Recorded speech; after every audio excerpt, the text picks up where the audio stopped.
What happens when an arrogant surgeon humiliates a janitor in front of the entire hospital staff, not knowing he's speaking to the man who once ran the place?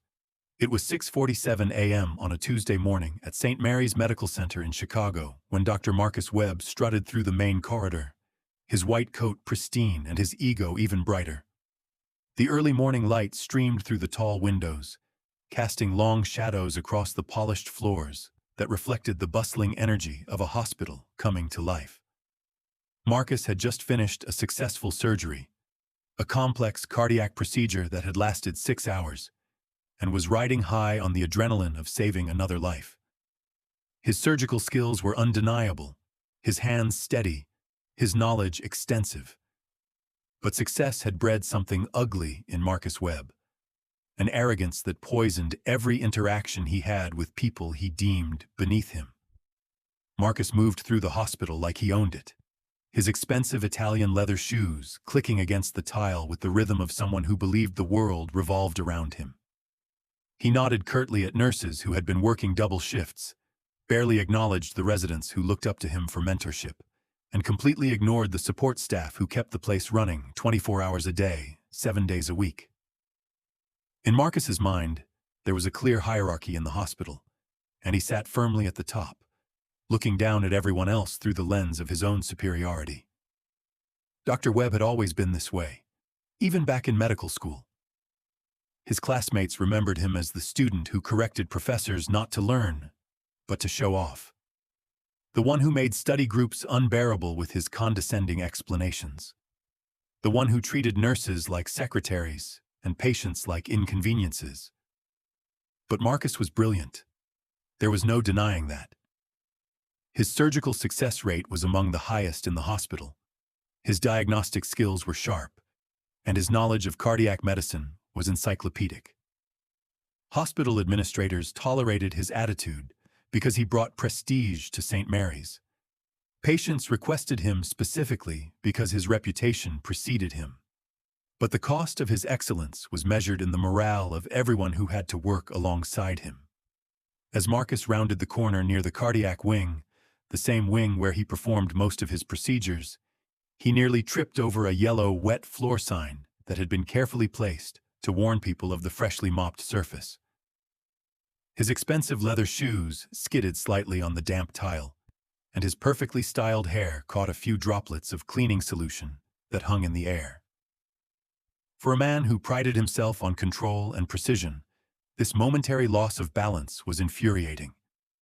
Behind him, he heard the gentle swish of a mop against the floor, a rhythmic sound that spoke of someone taking pride in their work, ensuring every inch was clean and safe for the hundreds of people who would walk these halls throughout the day.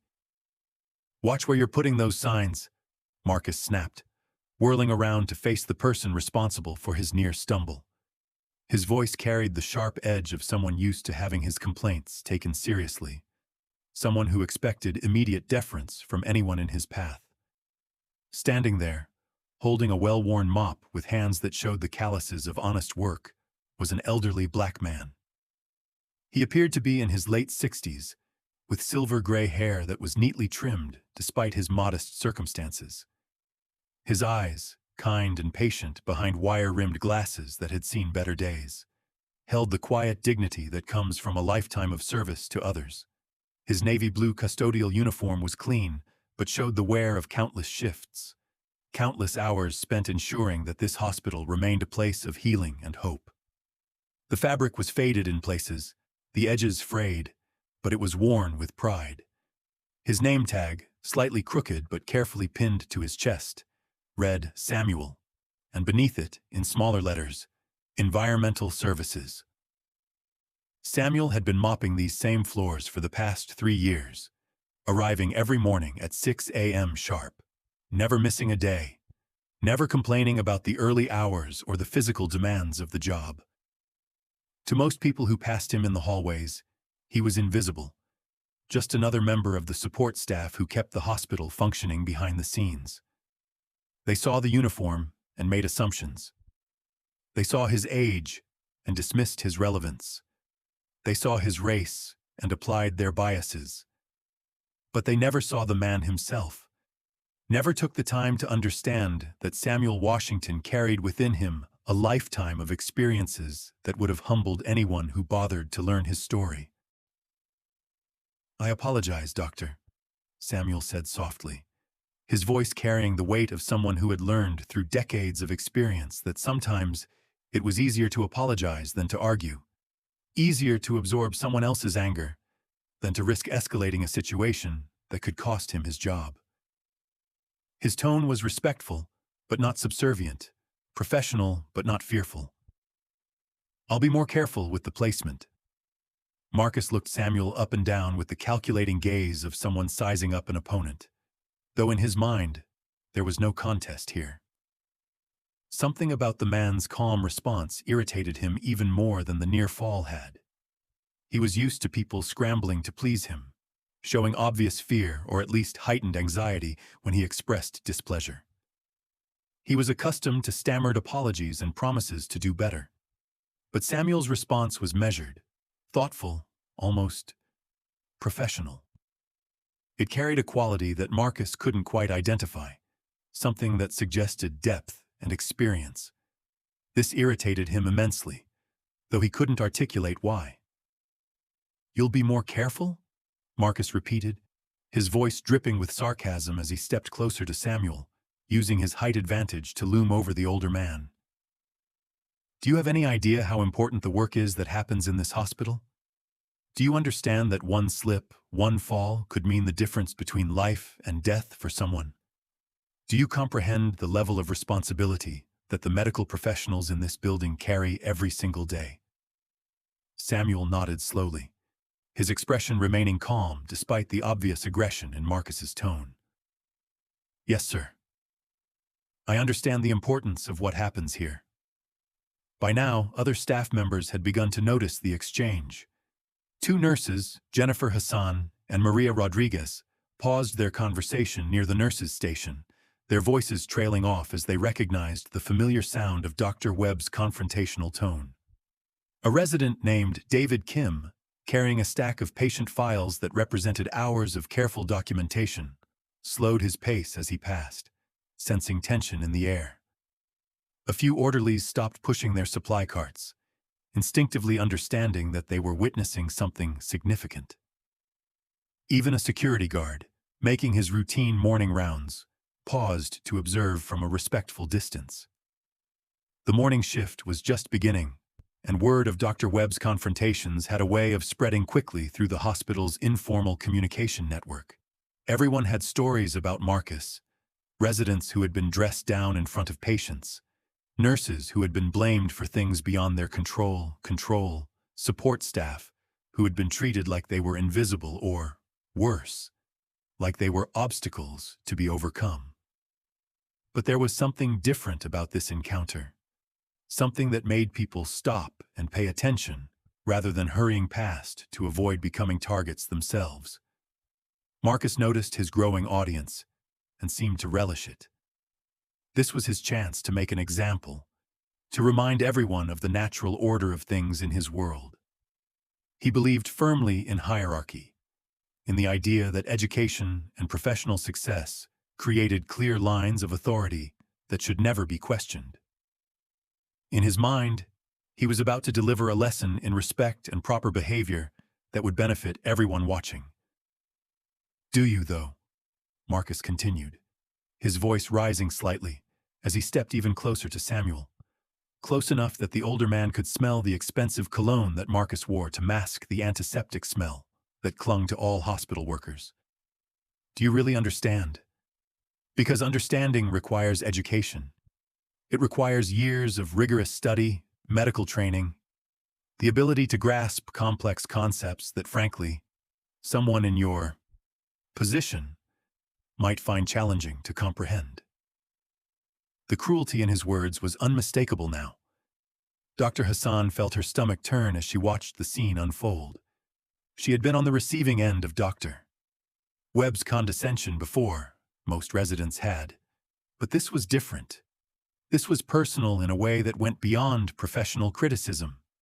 This was about class, about education, about the assumptions people make based on appearance and circumstances. She wanted to intervene, but like many others in the hospital, she had learned that crossing Dr. Marcus Webb could have serious consequences for one's career. The nurses exchanged uncomfortable glances. This was vintage Dr. Webb, cruel, unnecessary, and completely inappropriate. But Samuel didn't flinch. He didn't step back or look away. He simply continued to hold his mop with steady hands, his expression remaining calm and dignified, despite the public humiliation being directed at him. "I try to do my job to the best of my ability, Doctor," Samuel replied quietly, his voice carrying no trace of anger or defensiveness, only a simple statement of fact. "Your job," Marcus laughed, a harsh sound that echoed off the hospital walls and seemed to bounce back at him from every direction. The sound was ugly, filled with disdain and contempt. "Your job is to push a mop and empty trash cans.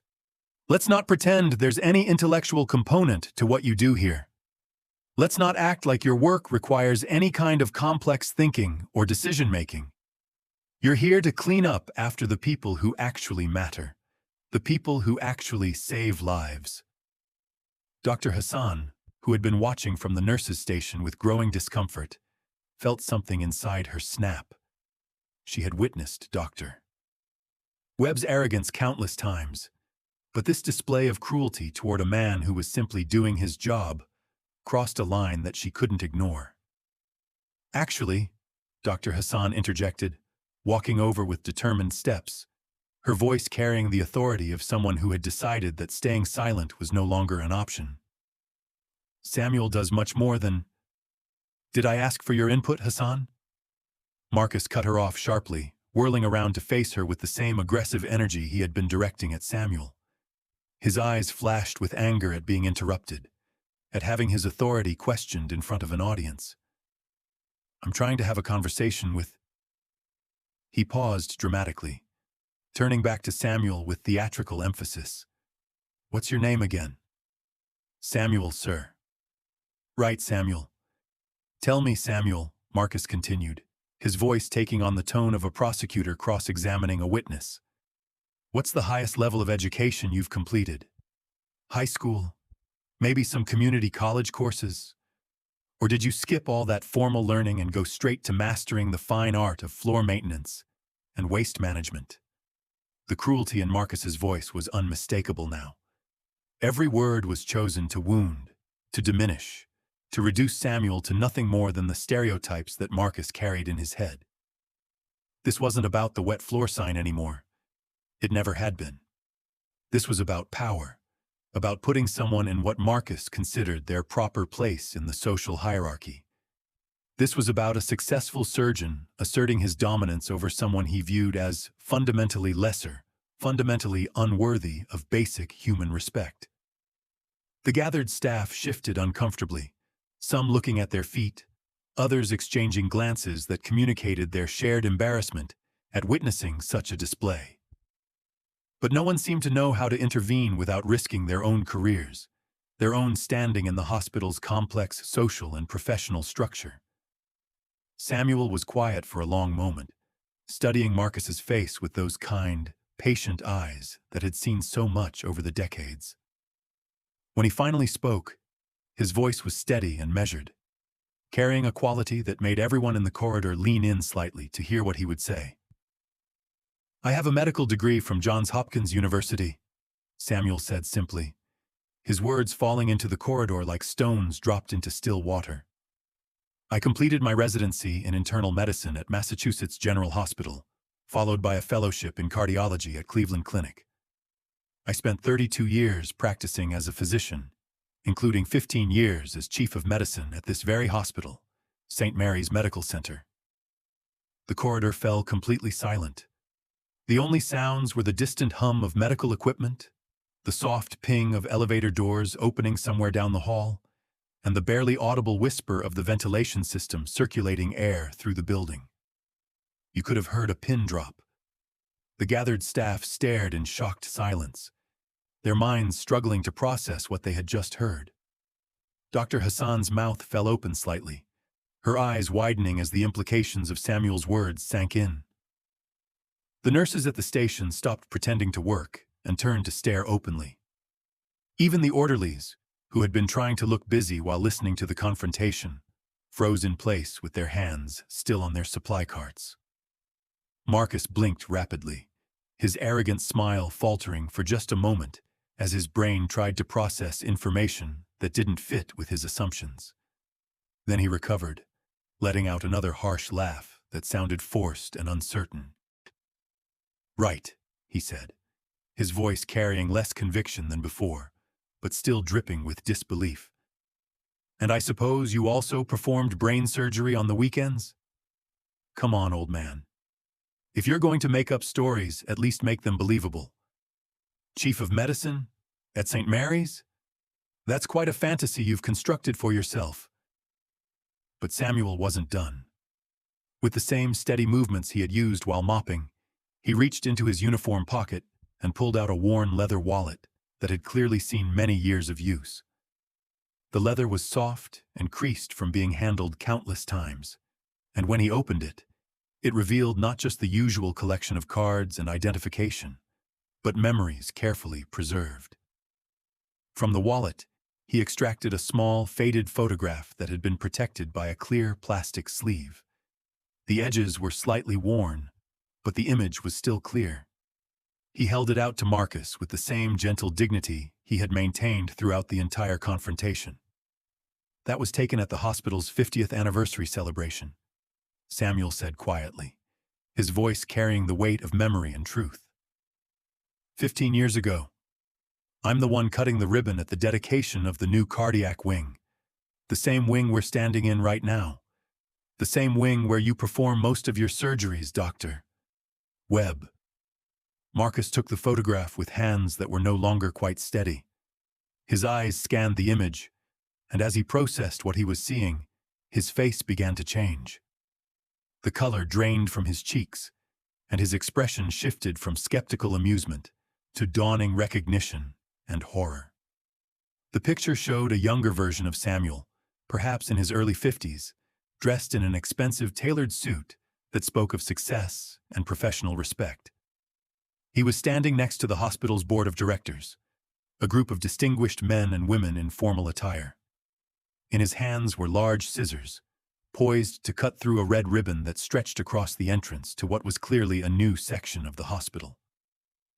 Behind him, a crowd of hospital staff, local dignitaries, and reporters watched the ceremony. Samuel was smiling proudly as cameras flashed around him, capturing a moment of triumph and achievement. At the bottom of the photo, in small but clear print, were the words, "Dr. Samuel Washington, Chief of Medicine, St. Mary's Medical Center, Cardiac Wing Dedication Ceremony." Dr. Hassan stepped closer, her curiosity overcoming her professional caution. When she saw the photograph, her eyes widened even further. "Dr. Washington," she whispered, her voice filled with disbelief and recognition. "Your Dr. Samuel Washington?" Samuel nodded gently, taking the photograph back from Marcus's trembling fingers and returning it carefully to his wallet. "I am." The recognition spread through the small crowd like wildfire, whispers rippling outward as people processed the magnitude of what they were witnessing. Dr. Samuel Washington wasn't just any former chief of medicine.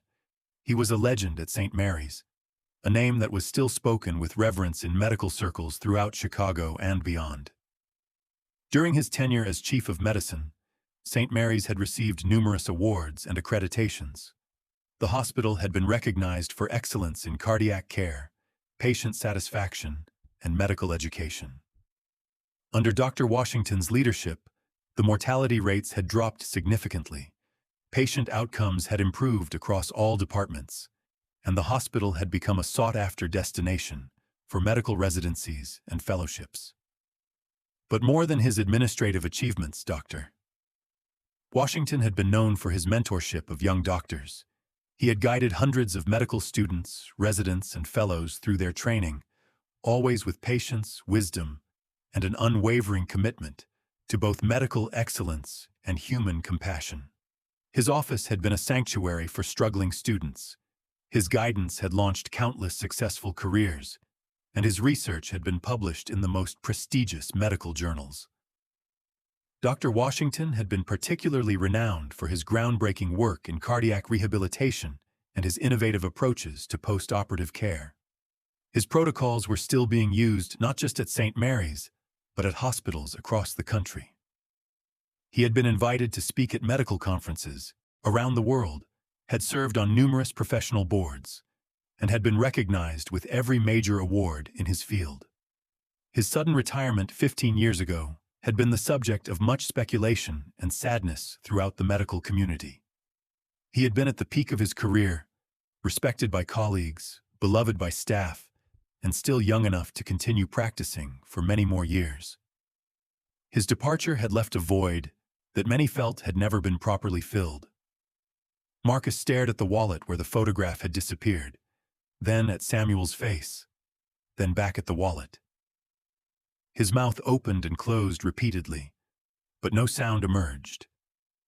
The arrogant confidence that had carried him through the morning was evaporating in real time, replaced by a growing sense of horror as he realized the magnitude of his mistake. But you're...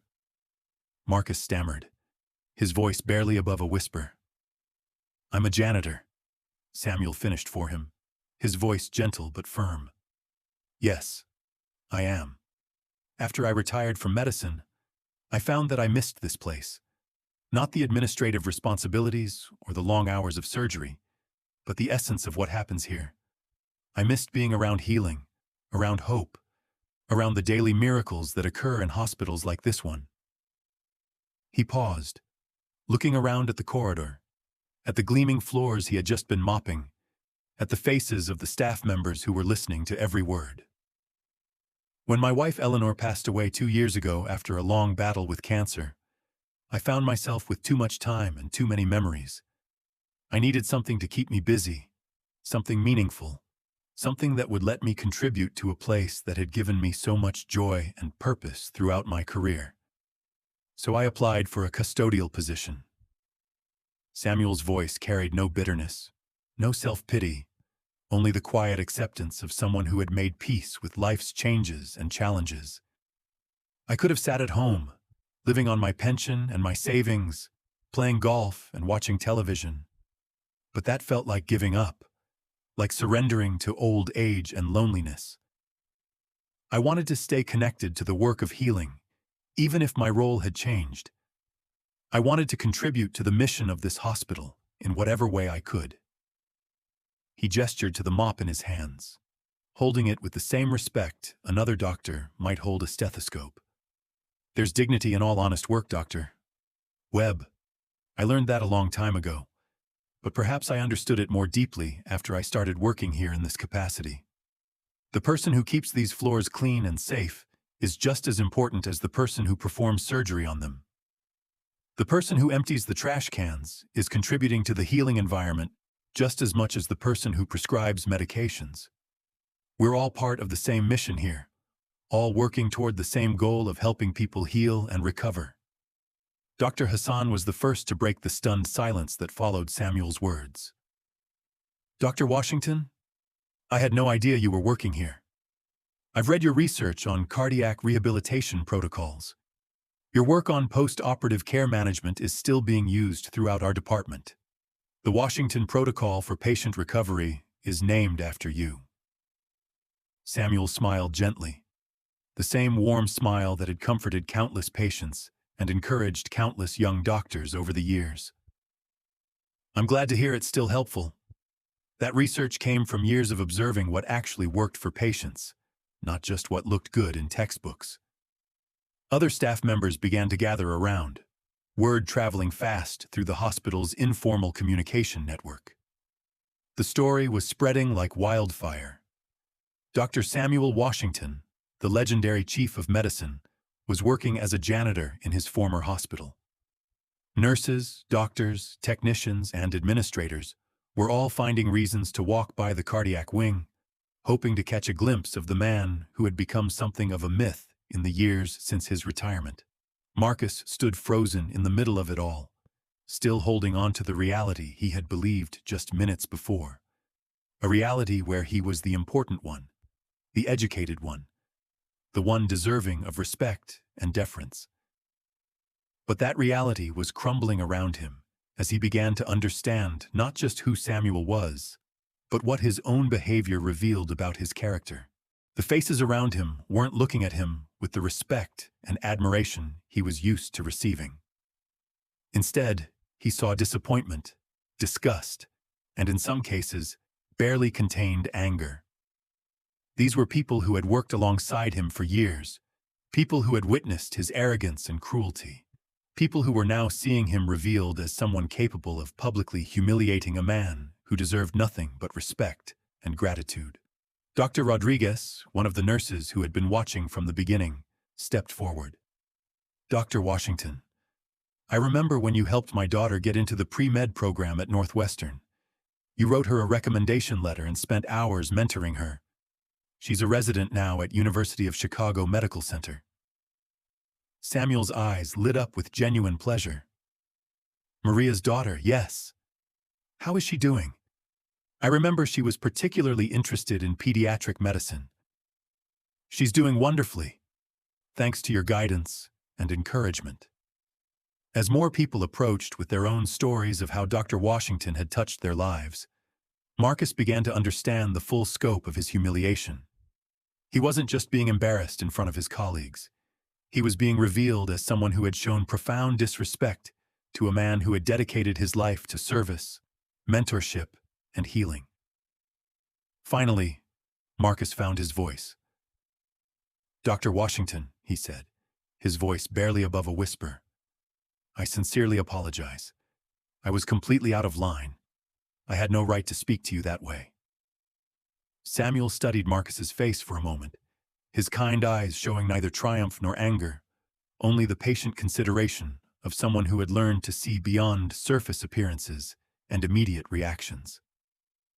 "Thank you for the apology, Dr.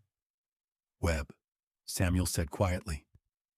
"But I need you to understand something important. I don't deserve respect because of my former title or my medical degree or the research I published or the awards I received. I deserve respect because I'm a human being doing honest work to the best of my ability. And so does every other person in this hospital, regardless of their job title, their educational background, or their current circumstances." The wisdom in Samuel's words hung in the air like a challenge, like a mirror held up to show Marcus exactly who he had become and who he could choose to be going forward. Marcus nodded repeatedly, his face showing a mix of shame, regret, and dawning understanding. "Yes, sir. You're absolutely right. I've been wrong about a lot of things. I've been wrong about how I treat people, how I judge people, how I define worth and value." Dr. Hassan, who had been watching the entire exchange with growing respect for Samuel and growing disappointment in Marcus, stepped forward with an idea that had been forming in her mind. "Dr. Washington, would you consider mentoring some of our residents? I know I could learn so much from you, not just about medicine, but about how to be a better doctor and a better person." Samuel's eyes lit up with the same enthusiasm he had once brought to teaching rounds and medical conferences. "I'd be honored to help in any way I can. Medicine has always been about more than just treating diseases. It's about treating people with dignity, compassion, and respect." As the crowd began to disperse, people approached Samuel with warm greetings, handshakes, and invitations to coffee. Stories emerged of lives he had saved, careers he had launched, and kindnesses he had shown that had been remembered for years. The man who had been invisible to most of them an hour ago was now the center of respectful attention and genuine affection. Marcus stood alone in the corridor, watching the scene unfold around him. He pulled out his phone with shaking fingers and scrolled through his contacts until he found what he was looking for. With hands that were still trembling, he dialed a number he had never expected to call for this reason. "Dr. Peterson, this is Marcus Webb. I need to schedule a meeting with you as soon as possible today. I have some serious issues to discuss about my behavior and my future here at the hospital. I've made some terrible mistakes, and I need help understanding how to make things right." 2 weeks later, the story of Dr. Marcus Webb's confrontation with Dr. Samuel Washington had spread throughout the entire medical community in Chicago and beyond. It had become more than just hospital gossip. It had become a teaching moment, a cautionary tale, and for some, an inspiration for change. Dr. Marcus Webb had voluntarily enrolled in a comprehensive professional conduct program that included counseling, sensitivity training, and community service. He had begun working with a therapist to address the underlying attitudes and assumptions that had led to his cruel behavior. Most importantly, he had personally apologized to every custodial worker, nurse, technician, and support staff member he could find, not with empty words, but with genuine remorse and a commitment to change. The transformation wasn't immediate or complete. Changing a lifetime of ingrained attitudes takes time and consistent effort. But it was real. Marcus began to see the hospital differently, to understand that excellence in medicine required not just technical skill, but human compassion and respect for every person who contributed to the healing environment. Samuel Washington had accepted a part-time consulting position with the hospital, where he split his time between mentoring young doctors and continuing his custodial work. He said both jobs taught him different but equally valuable lessons about service, humility, and the many ways one person can contribute to the welfare of others. The photograph that Samuel had carried in his wallet became something of a legend at St. Mary's Medical Center. But more importantly, it became a symbol of the hidden depths and untold stories that exist in every person we encounter. It became a reminder that dignity isn't determined by job titles, that wisdom doesn't always come dressed in expensive clothes, and that respect should be given freely to every human being, regardless of their circumstances. Dr. Hassan had that conversation with Samuel that she had requested, and it changed not just her approach to medicine, but her understanding of what it means to serve others with grace and humility. She framed a quote from Samuel and hung it in the resident break room, where it served as a daily reminder for young doctors just beginning their careers.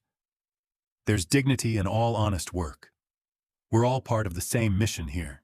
Marcus Webb learned one of the most important lessons of his medical career that Tuesday morning at 6:47 a.m. He learned that respect isn't something you demand based on your position or credentials. It's something you earn through how you treat others, especially those who seem to have less power or status than you do. He learned that true authority comes not from putting others down, but from lifting them up. And Samuel Washington? He continued to arrive at St. Mary's Medical Center every Tuesday, Thursday, and Saturday at 6 a.m. sharp, mop in hand, ready to contribute to the healing mission of the hospital in whatever way he could.